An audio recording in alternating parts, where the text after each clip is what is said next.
नाग के 12 आयाम होते हैं। वहां 400 मीटर लंबा सांपनुमा टीला है। जहां जहां प्रत्याहार हुआ, नाग वहीं रहते थे। अगर आप 5 इंद्रियों से परे के पहलुओं को जानना चाहते हैं तो आपके आदिशेष को खुलकर चलना शुरू करना होगा।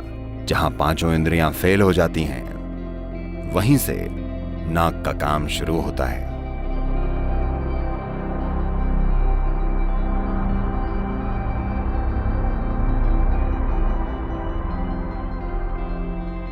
भारत में नाग के 12 आयाम हैं जिनकी पूजा की जाती है। ये इस प्रकार हैं: अनंत, वासुकी, शेष, पद्म, कंबाला, कारकोटक, अश्वितारा, धृतराष्ट्र, संकपाल, कालिया, तक्षक, पिंगला। ये हैं वो 12 पहलू। ये 12 पहलू कैलेंडर के 12 पहलुओं से भी जुड़े हुए हैं।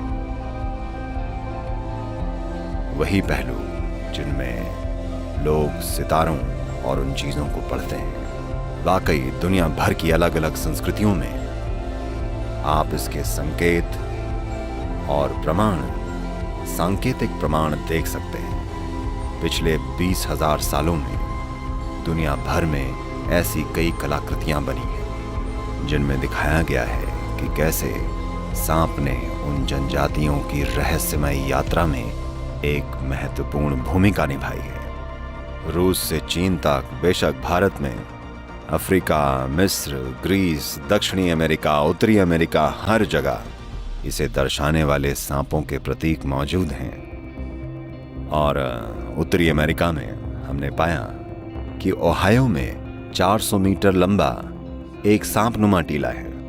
ये ओहायो में है, 400 मीटर लंबा, जो कि एक बहुत बड़ी खाई के नजदीक है, जो या तो किसी छोटे तारे के टकराने या उनके हिसाब से जमीन से गैस फटने के कारण बना है। हमें नहीं पता कि वो कैसे बना, लेकिन एक 400 मीटर लंबा मिट्टी से बना एक नाग, एक टीला, एक सांपनुमा टीला। तो दुनिया भर में अलग अलग लोग इस नतीजे तक पहुंचे हैं। इसलिए नहीं कि संस्कृतियों ने दूरियां तय की हैं, हालांकि ऐसा भी हुआ है, पर वजह वो नहीं है कि ऐसा हुआ है। जिस भी जगह लोगों ने 5 इंद्रियों से परे कुछ समझा है, जहां भी लोगों ने ज्यादातर समय आंखें बंद करके बिताया है, यानी मूल रूप से प्रत्याहार किया है। प्रत्याहार यानी आपने इंद्रियों को खुद में समेट लिया है। जहां जहां प्रत्याहार हुआ है, जहां जहां इंद्रियों को खुद में समेट लिया गया, वहां वहां नाग रहते थे। वहां लोगों ने विकास की प्रक्रिया के उस शेष बचे हिस्से के आयाम के महत्व को पहचाना, जो विकास के साथ साथ हमारे अंदर बचा रह जाता है, और कैसे हम उसे सक्रिय कर सकते हैं, और कैसे ये हमें हमारी इंद्रियों की सीमाओं से परे ले जाकर हमारे विकास की एक प्रक्रिया बन सकता है। शिव के गले के चारों ओर जो सांप है, वो वासुकी कहलाता है, लेकिन विष्णु के सांप को शेष कहा जाता है। शेष यानी रिमाइंडर। मैथमेटिक्स में ये एक सामान्य चीज है, शेष। तो उसी शब्द को यहां प्रयोग में लाया गया है, यानी शेष, क्योंकि ये सांप या यही नाग उस चीज का प्रतीक है जो हमेशा शेष रह जाता है। जब एक सृष्टि समाप्त हो जाती है, तब कुछ चीजें रह जाती हैं, या एक खास मूलभूत पहलू रह जाता है जो एक बार फिर से दूसरी सृष्टि में अंकुरित होता है। तो ये वही शेष है जिस पर विष्णु विश्राम करते हैं। यानी जब वो विश्राम कर रहे हैं, जब पालन पोषण के लिए कोई सृष्टि नहीं है, तब वो शेष पर विश्राम कर रहे हैं। वो जो बचा रह गया है, आदिशेष नाग, खुलता है और समय आगे बढ़ता है। यही इसकी पौराणिक कथा है। इसका मतलब है ये पिछली सृष्टि का जो बचा हुआ हिस्सा है, वो जो बचा रहता है, और जब वो उठ खड़ा होता है तो उसे आदिशेष कहते हैं, क्योंकि वो सबसे पुराना शेष है जो बचा हुआ है। और उठ खड़े होने का मतलब है एक नए ब्रह्मांड की रचना होने को है। तो ये जीवन का एक बहुत गहरा पहलू है।